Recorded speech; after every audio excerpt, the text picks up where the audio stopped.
पिछले 2 साल से झारखंड के स्टूडेंट्स को स्कॉलरशिप नहीं मिला है और यही वजह है कि झारखंड के अलग अलग जिलों से तमाम जो स्टूडेंट है वो रांची के राजभवन के समक्ष एकत्रित हुए हैं। आज इसी को लेकर हम चर्चा करेंगे। आजसू नेता संजय मेहता हमारे साथ है, बातचीत करते हैं कि लगातार स्टूडेंट का कहना है कि पिछले 2 साल से स्कॉलरशिप नहीं मिला है। एडमिशन फी हो या फिर एग्जामिनेशन फी हो नहीं भर पा रहे, ये लोग परेशानी बढ़ रही है। ये सरकार एडवर्टीजमेंट, इवेंट और मैनेजमेंट इसी पर टिकी हुई। पूरे तरीके से सिर्फ इवेंट मैनेजमेंट हो रहा है। मोराबादी का मैदान इवेंट से सजा हुआ है, विधानसभा इवेंट से सजा हुआ है। सरकार कह रही है कि 15 नवंबर जो हमारा 25 साल हो गया अनंत संभावनाओं की ओर। ये क्या अनंत संभावनाओं, क्या छात्रों के भविष्य को आप मार करके अनंत संभावनाओं की तरफ बढ़ना चाहते हैं? 8.5 लाख विद्यार्थी कैंपस के अंदर स्कॉलरशिप से वंचित हैं और इनके स्कॉलरशिप को इसलिए भुगतान नहीं किया जा रहा है क्योंकि उनकी राशि को कहीं और खर्च कर दिया गया।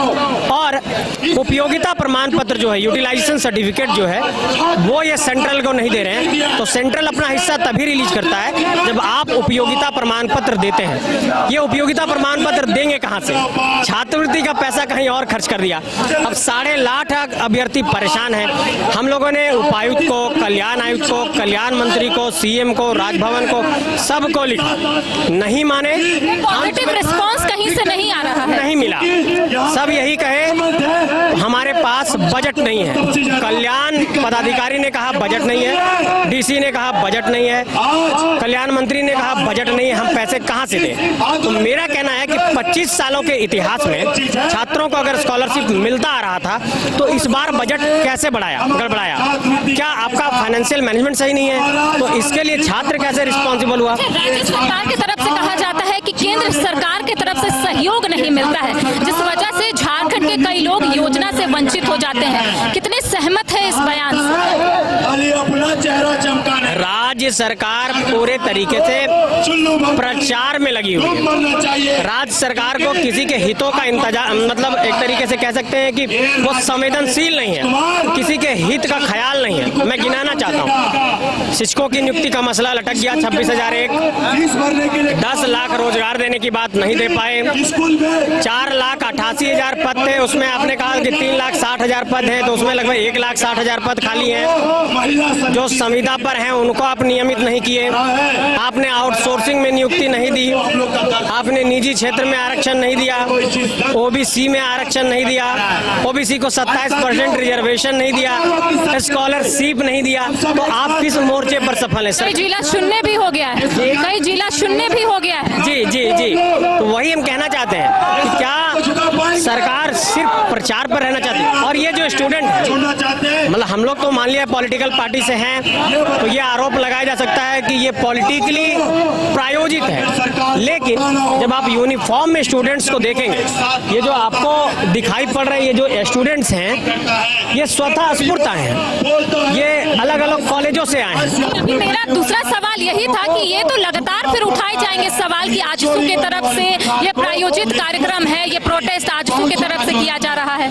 ऐसे आज हजारों स्टूडेंट्स पहुंचे हैं, ये स्वतः स्फूर्त आंदोलन है। हम लोगों ने आह्वान किया कि अपनी हक की लड़ाई में शामिल होइए, और ये नौजवान इतने संजीदा हैं कि अपने हक की लड़ाई के लिए आए हैं। आज कैंपस में ड्रॉप आउट बढ़ रहा है, बच्चे फी नहीं जमा कर पा रहे हैं तो कॉलेज को वो छोड़ रहे हैं। पेरेंट्स परेशान हैं, जो गरीब किसान मजदूर घरों से छात्र यहाँ पर पढ़ने आए हैं, 10 बाई 10 के कमरे में रह रहे हैं। आप तो उनके सपनों को दफन कर रहे हैं।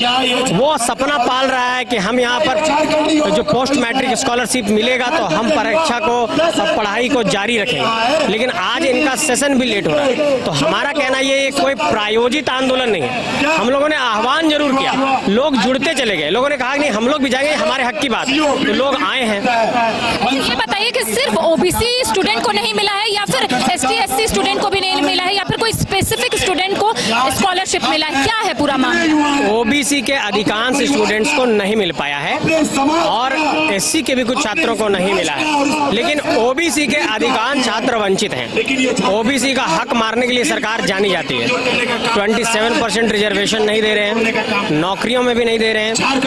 ये एसएससी का आप एग्जाम देखेंगे तो वो भी लटक गया, पेपर लीक वगैरह वगैरह। जेपीएससी का भी हाल बुरा है।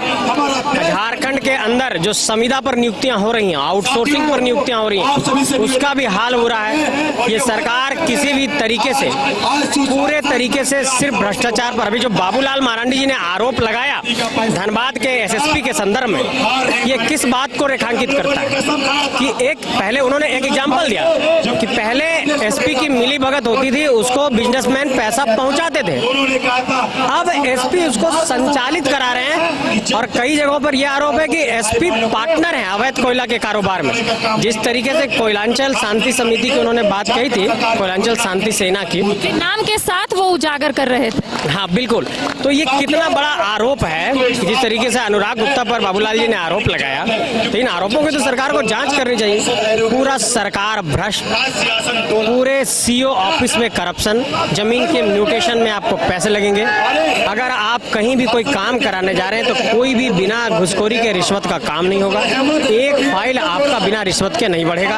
एक एक दारोगा के ट्रांसफर के लिए सीएम हाउस की संलिप्तता होती। ये इस सरकार के हालात हैं। आने वाले समय में क्या है, रणनीति क्या है आप लोगों की तरफ से? हम लोगों ने इस आंदोलन को अब ये फैसला किया है, आज हम लोग छात्र लोग बैठेंगे, अगर नहीं दिया जाएगा स्कॉलरशिप तो 24 जिलों में हम लोग ऐलान करेंगे कि सभी डीसी और उपायुक्त कार्यालय में जा करके वहाँ पे जो कल्याण पदाधिकारी उनको घेरने का काम करेंगे कि हमारा पैसा आप छात्रों को भुगतान करिए। इसलिए हम लोगों ने इसका नाम दिया शिक्षा नहीं तो भिक्षा दो, और हम लोगों ने सांकेतिक तौर पर गांधीवादी तरीके से अपनी बातों को रखा है। लगातार ये तस्वीर हम अपने दर्शकों को रांची के राजभवन के समक्ष की दिखा रहे हैं, जहां पर छात्रों की तरफ से कई आरोप लगाए जा रहे हैं और ये भी कहा जा रहा है कि झारखंड सरकार की तरफ से स्कॉलरशिप के पैसे जो है वो स्टूडेंट को नहीं दिए जा रहे हैं। इस वक्त हमारे साथ संजय मेहता मौजूद थे, जिनका स्पष्ट तौर पर कहना है कि अधिकांश ओबीसी छात्रों को स्कॉलरशिप के पैसे नहीं मिले हैं। तमाम जो स्टूडेंट है वो परेशान है और आने वाले समय में अगर स्कॉलरशिप का पैसा नहीं मिलता है तो तमाम जिलों में उपायुक्त कार्यालय का ये लोग घेराव भी करेंगे। सहयोगी नूतन के साथ करिश्मा सिन्हा, न्यूज़ 22 को रांची। अरे कहाँ चले सुबह सुबह? अरे चिंटू इंजीनियर, घर बन रहा है ना, टीएमटी रिबार लेना है। कौन सा? कोई भी सस्ता वाला। और नया फोन? हाँ। ये कैसे लिया? ये स्टोरेज, कैमरा, डिस्प्ले सब चेक करके लिया है। अच्छा, तो फोन के लिए इतना रिसर्च और घर के लिए? मतलब टाटा स्टील आशियाना पे रिसर्च करोगे तभी पता चलेगा कि टाटा टिस्कॉन 550 SD में है बेहतर ताकत और लचक, जो आपके घर को दे सुरक्षा के साथ सेविंग्स भी। क्या हुआ? पहले रिसर्च करनी है ना। टाटा टिस्कॉन 550 SD, समझदार बने, बेहतर चुने।